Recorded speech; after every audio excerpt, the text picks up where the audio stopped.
title, My Rich Wife Laughed, Announcement Our Divorce, Finally Free of Him. I smiled and said, Indeed. Then reality hit her hard when she realized the prenup entitled me 6S. I remember the sound of her laughter, sharp, cruel, like a blade dragged across glass. It echoed through the restaurant as she stood, champagne in hand, announcing to her friends, finally free of him. Every eye turned to me, and I smiled, calm, controlled, the kind of smile that unnerves the guilty. Indeed, I said softly. That was all, just one word, and yet it was enough to silence the room. She didn't know that her freedom came at a cost she could never afford. When I first met Claire, she was everything I wasn't. Wealthy, charming, born into the kind of luxury most men only read about. Her father owned half the city. Her family name opened every door. I was a lawyer back then, ambitious, sharp, and stupidly in love. She liked that about me, at first. The hunger, the drive. I liked how she made the world feel accessible. We were the perfect illusion, love between two different worlds. But illusions don't last, especially when one person learns to see through them. The betrayal wasn't cinematic. It was quiet, subtle, the kind of treachery that unfolds in whispers and late-night texts. It started with distance, emotional, physical, financial. Her laughter became shorter around me, her phone tighter in her grip. She'd disappear for charity events, come back smelling like expensive cologne that wasn't mine. I wanted to believe it was stress. I even blamed myself. Until one night I saw the truth. Her reflection, not her, betrayed her. She was sitting by the fireplace, whispering into her phone, a soft smile on her lips I hadn't seen in months. The screen's glow reflected off her wine glass. I didn't need to see his name. I heard it. Soon, darling, he'll sign. Then we can finally be free. I stood there, silent in the hallway. Something inside me didn't break. It crystallized. People think revenge is born in rage. They're wrong. Rage is loud, unfocused. Revenge is quiet, patient. That night, I stopped being her husband. I became her reckoning. The first move was simple, silence. She needed to believe I was oblivious, tired, distracted, losing interest. And I played my part well. While she spent her nights with him, I spent mine with accountants, lawyers, and digital forensics experts. Every hidden message, every private transfer, every lie, I collected them. I built my case in shadows, while she flaunted her freedom in light.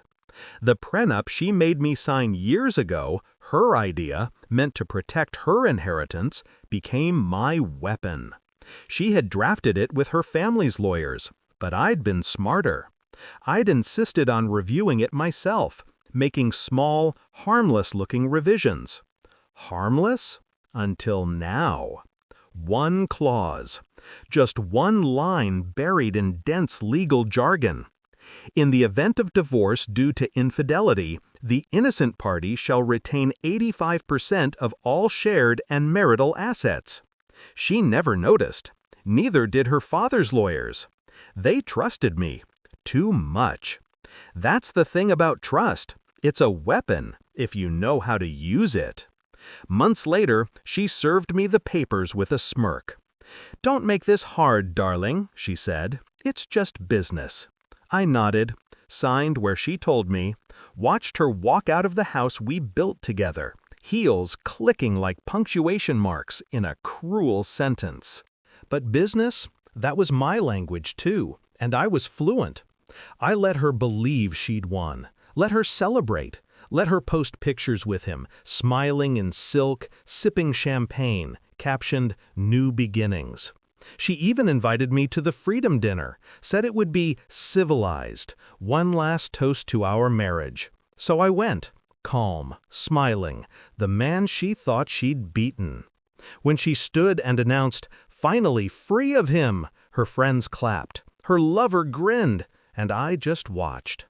When the laughter faded, I set my glass down and said, "Indeed." Then I handed her the envelope, the final divorce settlement, the one processed that morning. Her eyes skimmed the first page casually, then slower, then stopped. She looked up, color draining from her face. This can't be right." "Oh, it's right," I said quietly. "Clause 14C. You might remember it. Infidelity forfeits shared assets to the innocent spouse." Her lips trembled. "You can't prove I slid my phone across the table?" The video played automatically, her voice, soft and treacherous. "Soon, darling, he'll sign." Silence. The kind that wraps around a room and strangles every sound that dares to rise. Her lover stood abruptly, muttering something about not being involved, and left. Her friends averted their eyes. And Claire, she sat there, shaking. "Please," she whispered, "we can fix this. But I was already standing. "You're right," I said, buttoning my jacket. "You are free." The aftermath was predictable. Her accounts froze, the penthouse, the cars, the jewelry, all reassigned. 85% of everything she thought she owned, gone. She tried to fight it, filed appeals, held press conferences, but truth, once documented, doesn't bend. I didn't destroy her. I simply let her destroy herself, within the boundaries of her own design. Now, months later, I see her sometimes. Different woman, no entourage, no confidence, just silence. She crosses the street when she sees me, but I always nod, polite, distant. After all, we were married once. Do I regret it? No. Revenge wasn't the point. Justice was.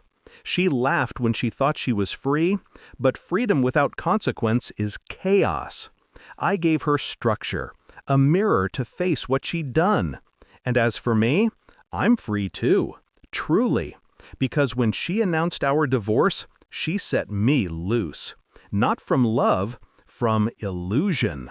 And that, in the end, was the sweetest freedom of all.